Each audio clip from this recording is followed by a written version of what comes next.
Welcome to the Real Freedom Podcast, where we inspire you to pursue your passion to gain time and financial freedom through opportunities in real estate. I'm your host, Mike Swenson. Let's get some real freedom together.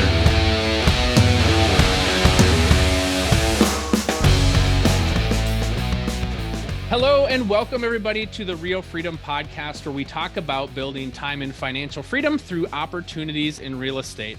And there's a lot of you that aren't in real estate and maybe considering getting into real estate and want to know, what's it like? How do I get started? How do I go from that W-2 job to being an entrepreneur? And the easy answer is it's a lot harder than you think that it is. And so we're here today with John Schuchman, and he's going to tell us about his transition. So quick backstory about John. Back in 2019, lost his full-time W-2 job and kind of struggled through a period there to figure out what he was going to do next. Got into real estate, has built up a six-figure business, mainly through using organic social media, which we'll talk about heavily, and now is, helping others do the same. And so a lot of people want to get into real estate because I want to make unlimited money, have complete control of my schedule. And what they often learn is it takes way longer than you think. It's so much harder than you think. And there's a big struggle there.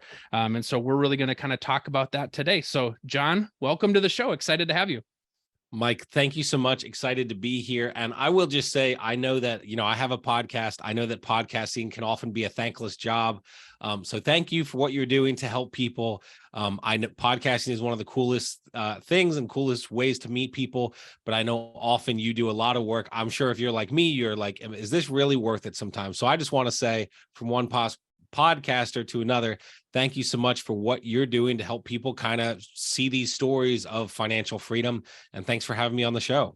Awesome. Get started and tell us about your story here. What led up to the period of where you kind of got into real estate, and then we'll dig in deeper from there. Yeah, absolutely. So this kind of the 60, 90-second version is basically, I've had more W-2 jobs than probably anyone in the world. And I would, if you have that many, we should chat. But, and basically every single job I've been in was always something in sales. So my first job was at Sears, selling tools for commission at 16 years old, did really, really well, loved it. Moved on to something else. I've worked in restaurants, management at Chick-fil-A, sold mattresses. If there's something to sell, I've probably sold it. But except cars, I've never sold cars. But what I always learned, what I always struggled with along the journey was I'm such a dreamer. Like even now in my real estate business, in my membership, my coaching, and my podcast, I do whatever the heck I want, right? Now, again, we know as realtors that it's like a lot of work, but I love the freedom of like, okay, what am I going to do today? I had a meeting scheduled earlier. We have this podcast interview scheduled, but besides that, I get to kind of do what I want, be with my family, be with my kids. And so the struggle of a W-2 job was I wasn't the boss, right? I was answering to somebody. I was doing what they wanted me to do. And so I often would kind of question things. Now, I lost many jobs. I wasn't sleeping with the boss. I wasn't stealing from the cash register, anything like that.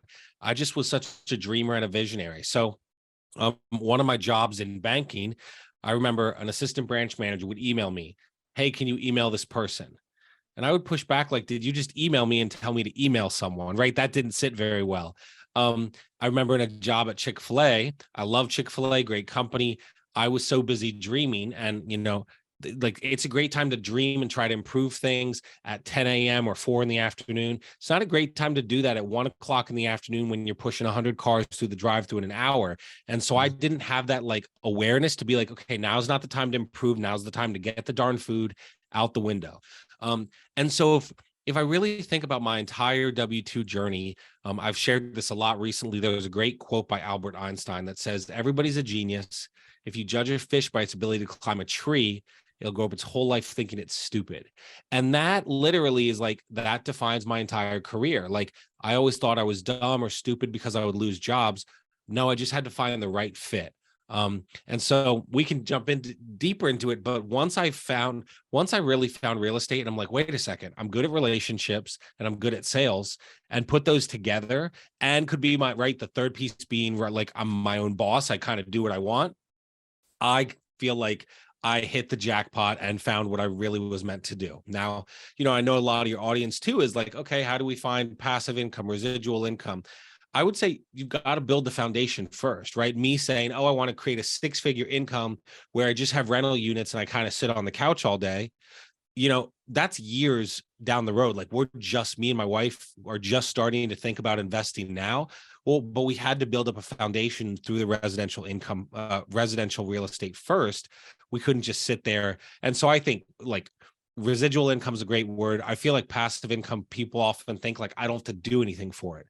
And I would say you have to do all the legwork at the beginning to eventually get to the passive. So, but that's kind of like the couple-minute version of like my story and how I got into real estate. I love it a lot.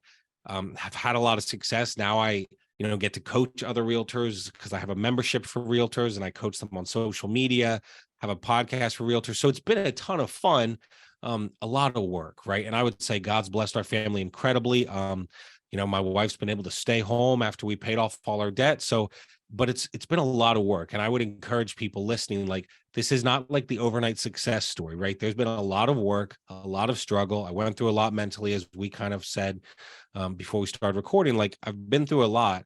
I'm thankful that I went through it, but it's been quite the journey for sure. Yeah, let's talk about the kind of the early days, because as I've watched people get into real estate, because they can do anything, and most things that you can do can produce a result of getting business. I always give an example of, I could go mail 100 recipe cards to people and have my information on there. And I maybe get one person that responds back and says, yes, because I got your awesome recipe card, I'm going to buy a house with you. And then you think, oh, how I get business is I just send out recipe cards.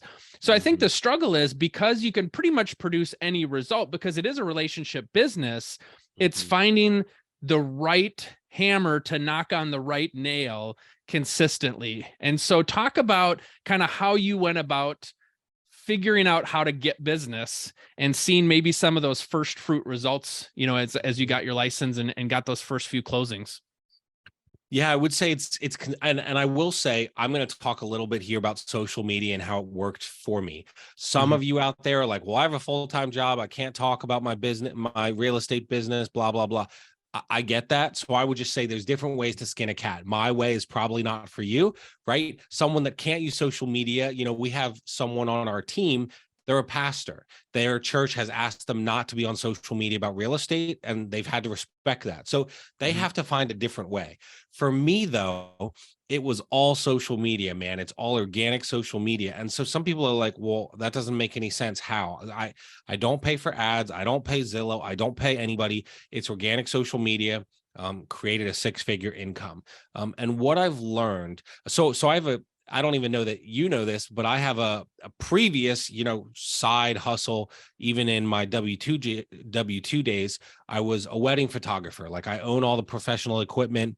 What I noticed doing photography, and this is getting back to real estate, but what I noticed was every time I would post like a gallery or a review or something like that, someone else, it would be like someone's going out of the pipeline and someone's coming in.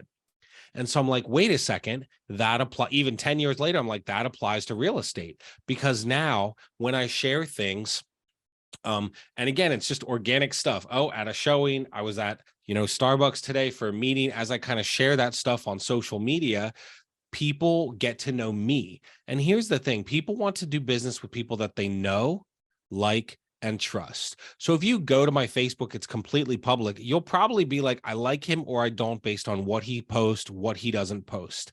And so in a way that kind of feeds, like, if someone hates Starbucks or whatever, like, I'm sort of being silly, but they're probably not going to want to work with me. I go there all the time for meetings. But I think it's being organic, being genuine, being yourself. So what I've learned is just that, like, social media is a powerful tool. I have a mentor, his name is Vincent Puglisi. I'm in a mastermind group that he runs. And he says, you're being selfish by not talking about your business on social media. Now, all of you listening to this way are like, no, wait a second. It's the opposite. I'm being selfish when I talk about myself. But here's what I've learned. There are realtors in my city, in my county. There's 1,500 realtors. I know that a good majority of them are trying to screw you sideways, right? They're not going to have integrity. They're not going to be honest with you. So by not talking about my business, I am being selfish. I'm not giving Mike the opportunity to work with me because Mhm. he's not seeing my stuff. Now, I don't sit there and be like, I need business, please help me. I just use it organically, share when stuff's sold, under contract, coming soon, etc. Share that stuff to my personal page when I have a settlement, tag the clients, right? So imagine seeing Aaron bought a home, and you see I tag Aaron in the post. You're like, oh, Aaron looks happy in that picture. I want to feel happy. I should ask John to help me buy a home. So that's the kind of stuff. And like, I'm not begging people to use my business, right? I don't sit there and say, please help, let me help you buy or sell a house. I just do it organically. I share about the clients. Everybody out there is a storyteller, right? So I try to tell stories to what I'm doing. So here's this situation Aaron came up against as he went to buy a home. Here's what we did. He got to the settlement table, and my posts are basically congratulations to the client and tagging the lender, the settlement company, etc. And then I say it was an honor to be a small part of this process. I could say I was a big part of this process. I showed you all the homes, I wrote all the contracts, but that's cocky and nobody likes that. So if you do it from a humble, like coming from a humble attitude of like just appreciation and say, I was happy to be a small part. I mean, my people that read it know I'm a large part of the interaction with the clients. So, but I don't need to sit there and say that. You can be humble and still share about your business. And it's a way to help others, right? I think, think about the businesses that, the mechanics, the restaurants. Well, they have to, they're being selfish by not telling you about what they're doing and maybe what this mechanic has to offer over someone else. So that's what I would really encourage people with. Like, social media is a tool to grow your business. I don't post about real estate 20 times a day. I do like maybe 2 or 3 times a week. I don't want to overwhelm people. But if they don't like seeing my business, there's a mute button or an unfriend. Like, but I mean, most of the people that I know on social media is like, they want to support what I'm doing. Does that make sense? Yeah. One Yeah. of the things that hit me early on in the business that helped me from a mindset perspective is there's a lot of bad agents out there.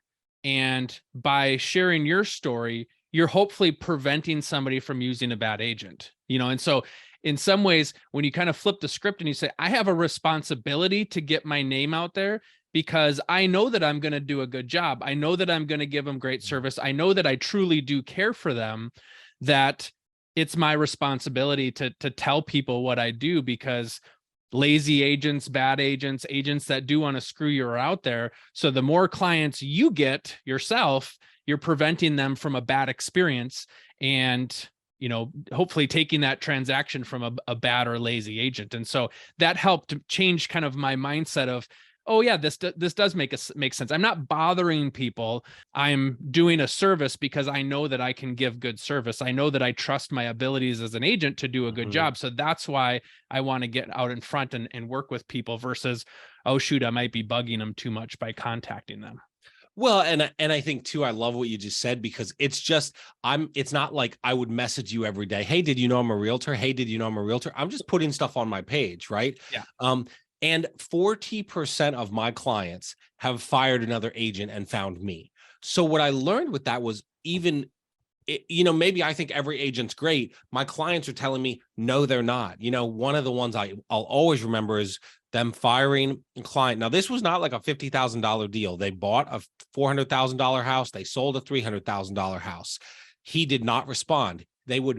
Now the market shifted a little bit. So this was last summer when it was crazy, but they would text him on a Friday, can we see this home? He would respond on Monday, no, sorry, it's under contract, right? And they worked with him for months. And so it almost gave realtors a bad name. It gave us a bad reputation, how he was acting. And for those of you out there that are like, I can't promote myself, I'm super passionate about my family, my wife and my 2 kids, right? I know, Mike, you're super passionate about your wife and your 3 boys. So like, when I don't talk about my business, there's someone that will. So if I think of like this, my hand right here, I'm letting them steal food off my kids' plate. I'm letting them steal food off my wife's plate. And so that gets me a little emotional, thinking about like, by not wanting to put myself out there, I'm letting another agent take that food from my family. Now I'm being a little dramatic, but I think it's true. Like, we have to work hard in this business where everybody in 2020 got their license thinking, oh, I can make $100,000, right? It's hard. And we've both seen it. The market is shifting. And if we're not going to be out there, someone else is going to, and probably 50%, there's 1,500 agents in my county. And I would imagine there will be about 1,000 or less in 2 years when they all renew their license. So you have to put yourself out there. You have to be willing to kind of step out in faith, like believing in your abilities and believing that you can help people. Yeah. Another thing that kind of scary talking about being an entrepreneur and working for yourself is, whether you do 50 closings or whether you do 0 closings, the realtor board doesn't really care, and so that's the thing. So whether you're killing it or whether you're completely struggling and overwhelmed, the board doesn't care. Those sales are going to happen from other people. Yep. And so in that way, you have a responsibility to write your own journey. Mm-hmm. What happens to me in real estate is 100% my responsibility and my fault, for better or for worse. Mm-hmm. And so if I'm struggling, that's on me. Now, it takes a while to figure things out. You have to figure out what to do well. So there's a learning curve there. And so many people give up before they get to that spot. Mm-hmm. But at the same point, you're going to go get your closings. And what helped me too, from a mindset perspective, is, the number one agent in your town or in your city or whatever, they don't have to completely fail for you to succeed. You can both do well. You can be the number one agent. You can be the number two agent. You can have one less or one more closing than the number one agent out there. And they can be successful as well. And so there's so much out there. So that mindset of abundance is really important. There are deals to be had, even in a tough market. You just got to go find them, and they don't have to completely fail in order for you to succeed. So you can cheer everybody on, right? Like, I want that other agent that I'm competing with on this listing, I want them to do well. They can do a great job, and that's okay. Mike, it's so funny that you say that. I lead a membership group, like I said, on Monday mornings for agents. 2 or 3 of them live in my county. So it's kind of like, wait a second, you're coaching these realtors to be your competition. But I had an agent that was on our team for a while, and he's like, why would you help me? And I'm like, most realtors are garbage, right? And so, like, if you're going to answer your phone and be nice and be helpful, like, there's plenty of business to go around, right? I'm not worried about you stealing my business. And I butcher this quote all the time, but it's basically like, rising tides lift up all ships. Yeah. Mm-hmm. Like, so why would I want someone else to not have success? Here's the other piece. If you're listening to this and you're in real estate, your value proposition is not the number one agent in your town. It's you. And I'll tell you what I mean. My neighbor to our right, 3 years ago, right as I was getting licensed, was selling their house. And basically they said they'd list with me. I thought they were going to list in the spring. They listed in like November, right? So, and I said, hey, I see you're working with X. So this big agent, his name's on buses. He's on, commercials with Barbara Corcoran, right? All these things. And they're like, well, I went to school with him 30 years ago. So we know each other. They sold.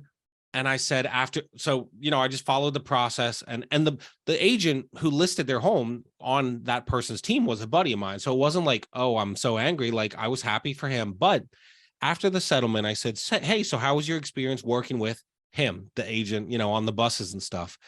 And they said, John, if I would have, now I'll say to you, this agent, name on buses, Barbara Corcoran, sends out like $5 mailers to every house in the neighborhood, color mailers when a whole house sells. So I was depressed. I was like, how can I compete with this? I said to her, how is it selling with this agent? And she said, direct quote, I'll never forget it. John, if I would have known I would only see him at the initial meeting, I would have never listed with him. I would have listed with you. That was all the ammunition I needed. I'm not trying to compete with him or take his business. He does a ton of volume, right? One of the biggest agents in the nation. But what I learned from that was the people he works with want a sign thrown in the yard, and you walk away and you don't hear from them, and the house sells. Fine. You want that? Mr. My name is on a bus is for you.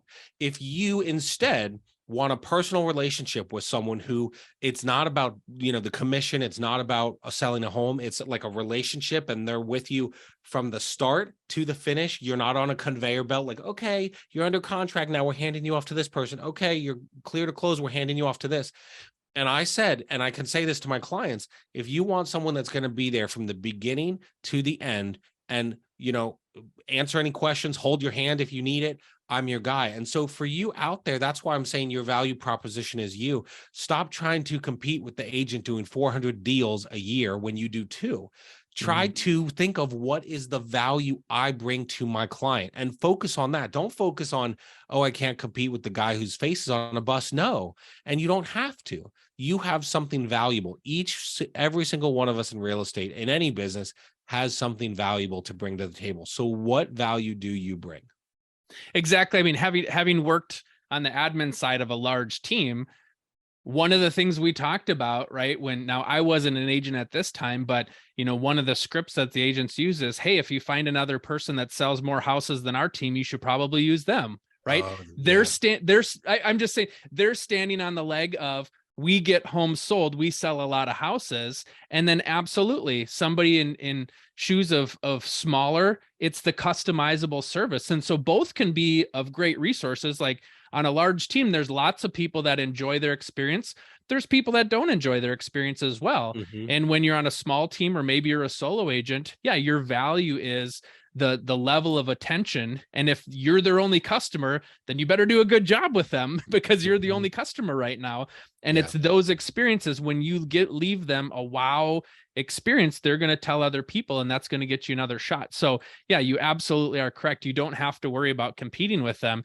Be yourself, give the best level of service that you can give, and that's going to grow over time. And then you can put systems in place to help grow your business. But absolutely, I love that. I think too, real quick, as you were saying, how many deals they do, think about, I'm good at getting reviews, but if I think about it, so if that team does 100, let's even say 1,000 deals a year, but you as a small independent agent do 20, they could get 20 bad reviews and it won't impact their Google rankings, right? 2 bad reviews could almost destroy you. So I think those agents out there that are smaller, that are independent, or on small teams, you need to think about, well, that means every single relationship, I have to absolutely get a hole in one each and every time to get that recommendation. And so you can't have 10 people leaving bad reviews. It'll absolutely destroy you. So I just think it's something for those people to think about too, as well, like that, how much the relationship matters. Now, you talked a little bit about growing organically through social media. You talked about, tagging people for closings. What are some of the other strategies that you use for people that don't want to pound the phones and cold call, but they want to use that social media to their benefit? What's some of the success that you've had? Yeah, great question, because I literally cold called one day of my career, and I would, like, our office had like a cold call thing, we had free lunch, and I was like, I'm never doing this again. I was like, this is terrible. So I have not cold called since. But I think a big miss is all of you in real estate. So if you go to my Facebook, John Schuchman, my phone number is in my bio. So if someone is scrolling and they see sold, under contract, whatever it is, they can click my page and my phone number is right there. Anyone with a business, that little bio where they give you like 100 characters or whatever it is, your phone number needs to be in there. That is like the biggest thing that anyone can fix in 5 seconds listening to this. Because if I'm looking at your business, right, you should make it easy for me to get a hold of you, not difficult. And so that's one. The other thing is Facebook likes when you play in their sandbox, right? So so many realtors are out there sharing links, right? They have these auto emails that go on their business page. I just had someone hire me for social media coaching, and she's like, well, I don't know why I'm not getting any engagements. And I'm like, well, all you're doing is auto sharing links that everyone in real estate gets from their brokerage for free. It's not unique. It's not organic. It's automated, and people don't like that. And she said, oh, and I'm like, we only have 500 people that like our page, and we get 15 to 20,000 views a month. I don't care about the likes. I don't care about the comments. It's a vanity metric. What I care about is how many people are seeing our stuff. Right. And so I think that's the biggest thing, man. You want to share stuff also to your personal page, right? Well, and then people will say to me, well, why am I using a business page? It doesn't get any interactions. Well, because you haven't done it long enough. And because you're not like, for instance, I posted on social media for 9 months about real estate before I sold my first house, right? I didn't give up after 2 weeks. And even now I'll have people that message me from college in 2006 that are like, hey, we didn't know you were a realtor. Can you help us buy or sell a home? And I'm like, how did you not know? I've been here for over 3 years. But that's just how the algorithm works. Some people see you. So I think use your business, fix your bio, have your phone number there, use a business page. If it's not, hasn't grown a ton, then you need to put out better content and share it to a personal page. And it's all about growth, right? So if you tell me your business page has 10 views a month, okay, that's a bummer. Well, then let's get it to 20, to 50, to 100. Don't compare it to like, we've done social media for our team for, I've done it myself, like since January of 2021. So 2 years. Don't compare it to that. Compare it to like just growing, right? So those would be some quick things. And I mean, and seriously, this isn't a pitch. Like, I love social media. So if people hear this and they're like, let's jump on 15-minute Zoom, I will tell you the things I've done. Note that for free, I do not care. Like, I just want people to not feel stressed about social media. So many people try it for 3 months. They're not getting the results. Social media is a long game, but here's my favorite word in real estate is free. Like social media, LinkedIn, Instagram, all that stuff is free, right? So why wouldn't you have free advertising for your business? So those are just, I kind of threw a lot at you, but those are like some quick hits on things people could be doing differently. So just kind of talking about on your personal page now, showing that you're a real human being, right? So posting about family, kids, loves, whatever it is, hobbies, all that stuff's good. You can also post hey, I helped sell a house. Now, I love what you said. I could just post a picture of the house and say just sold. But you're telling the story of it, so what's something about their situation? What's something that went well? What's a way that you help serve them to be able to talk about business? And then there's all the sneaky stuff like, hey, I was on my way to an appointment today and I got coffee and I was thinking about this, right? You're reminding them you're in real estate without telling them you're in real estate, right? Or, hey, just got back from this listing appointment and I saw this. And then there's add value, right? How's the market? How can you add value to what people need to know about real estate or about your experience in real estate and everywhere in between? So there's so many things out there that you can do. Write a list, write an ideas list. If you want to get engagement, ask a question of people. It doesn't have to be about real estate. The question I always give it as example, because I see so many realtors use it and it just gets a ton of comments, is what's the one thing that you're confident you're the only person on my friends list that does? Because everybody wants to brag about themselves, about the celebrity they met, the one thing they did. And I always see like hundreds of comments. So Facebook rewards that engagement. So you can just ask that question to get more engagement on your social media. So there's so many things you can do. It's just being consistent with it over time. It's so true, Mike. It really is. And what I find interesting, so your social media, I want everyone listening to this to think about their page differently. It's not what did I post last week or this week. Your social media is a living and breathing portfolio of you, right? So my family, if you go to my page, you can see we're actually, November 30th, we were in Nashville, Tennessee, doing our debt-free scream. We paid off our house and all our debt. We shared that. Why? It has nothing to do with business. What it has to do is showing you like the freedom that's possible, through real estate. So I'll say it this way. Every single thing on my personal page has a purpose. Every single thing. So it might be, there's an arcade near our house that we like going to on like cold days when, the kids want to get out of the house, called Round One. When I post that at 3 p.m. on a Wednesday, it is showing you, the freedom that we've created and that we can do that, right? That I love my family and want to spend time with them. People, again, I'll go back to it. People like doing business with people that they know, like, and trust. If you sit down with me And I have a great friend, Wendy Norman. She's an elopement photographer in Savannah, Georgia. People will sit down with her and they know she likes a certain coffee. She has a pug named Winston, etc. So if you sit down with me and you know about my kids, Caden and Liliana, and you know about my wife, you know about our debt-free journey, you know that I had to sit in Philadelphia and watch the Philadelphia Phillies get no hit during the World Series, right? Like you know all these things. You kind of have a talking point and you feel like you already know me. Right? It's not like some awkward conversation. It's like friends sitting down. Oh, and hey, let's talk about real estate. So whatever business you're in, again, I'll go back. You're a storyteller. What stories are you telling people through? Hey, this client had this issue. We did this. They got to the settlement. They did a great job. Congratulations. Whether it is sharing that, right? I've shared openly on my Facebook about the struggle of the first year in real estate, right? All those things make you more personable, make people want to work with you. When we paid off our house and some people disagreed, whatever, we were able, right now, when I tell clients, hey, you can buy a house this month or next year, I don't care. It's not like a sales pitch. They're like, oh yeah, well, you paid off your house, so you probably really don't care when we buy a house. And so it just makes you more relatable to people by being open and honest on social media. You had just talked about the challenge, and this is kind of the other piece I wanted to talk about too, because great things can happen in real estate, and it's also extremely exhausting emotionally, mentally. There's a lot of tough stuff that people don't see. They just think like, oh, you just put a sign in the yard and got your check and walked away. There's this whole dark side of real estate, right?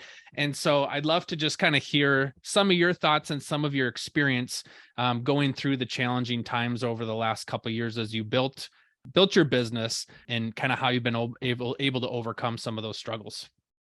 Yeah, well, I think, we talked a little bit before, like I went through a lot mentally. I still remember the day, February 26, 2019, when I lost my last W-2. I'll never forget it.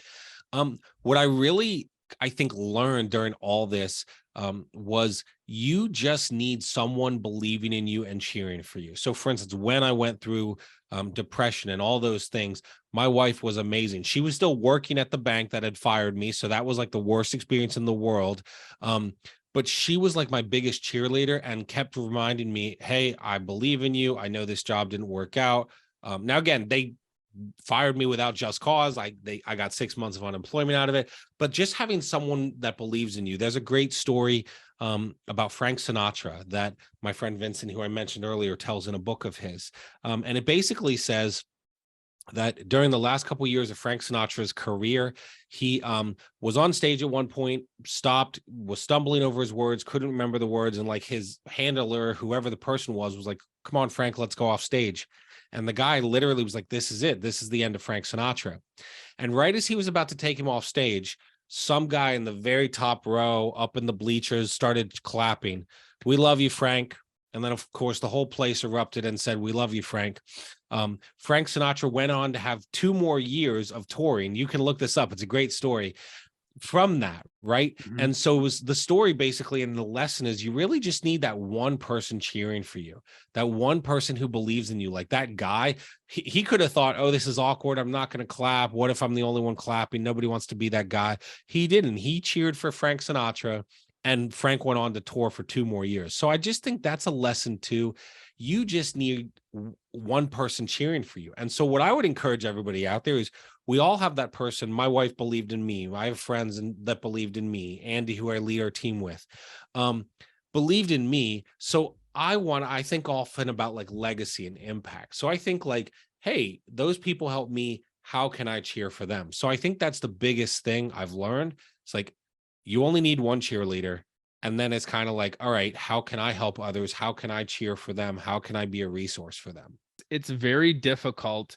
We have a team in Florida. We had a hurricane that came through right after people closed on homes.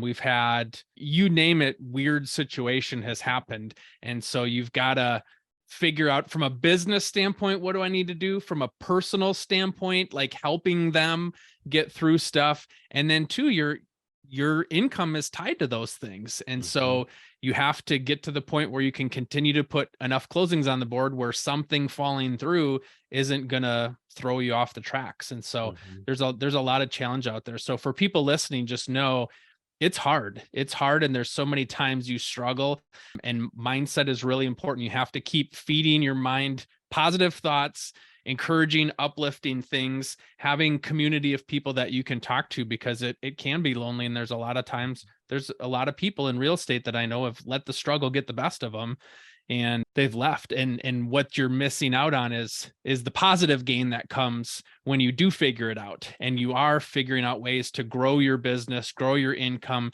gain that time freedom, right? To be able to spend time with your family during the week, instead of having to report to a boss or tell them, your boss, hey, I have to take personal time off now because I'd like to spend time with my family. You don't have to do that. You just go do it, you know? So there's a lot of cool stuff out there. You just got to get to the other side. Well, and Mike, I think that's a great point. I would say for those listening, choose your hard, right? One of the things you said to me before you started recording is like, people listening, they're like, well, I made 50,000 in real estate. I could do that, or I could go back to my W-2 paying 50,000. Well, and I have hard days, but guess what? February, I forget when, end of February, I will be in Florida for 5 weeks with my family. We'll go to Clearwater, see spring training games, like I've dreamed of that my whole life. That is not possible in a W-2 where you get 2 or 3 weeks off. Now, again, it's all a trade-off. Choose your hard, right? Guess what? In Florida, I'll answer calls. I'll do podcast interviews. I'll lead my membership call every Monday morning, right? I'll be probably working 1 or 2 hours a day, but it's worth being away with my family, mostly not working for 5 weeks. And so I think in everything, you couldn't do that in a W-2. I think about, there's so many people, man, and I love that you speak to them, that are like, well, I'll just keep doing what I'm doing. You hate your job, you hate your coworkers, you hate the commute, but you won't take a bet on yourselves in real estate. I had somebody who was on our team for a while. They worked at the exact bank I lost my job at, in the same position. So I knew, I'm like, you're making $40,000 a year. And they're like, but I can't give that up to take a bet on myself in real estate. I'm like, do you realize what's possible? You can make a lot more than 40,000.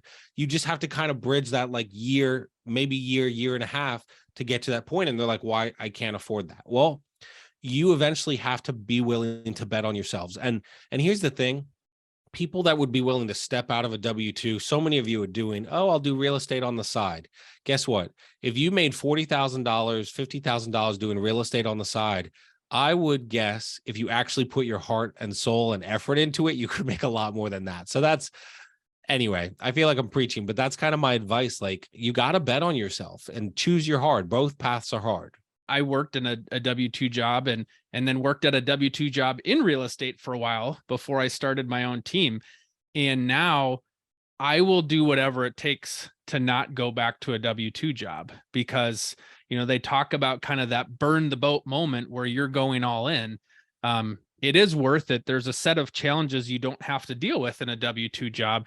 And yet at the same time, it is absolutely worth it. So, well, I loved hearing your story. Loved hearing you share. For people that want to learn more about you, how can they reach out?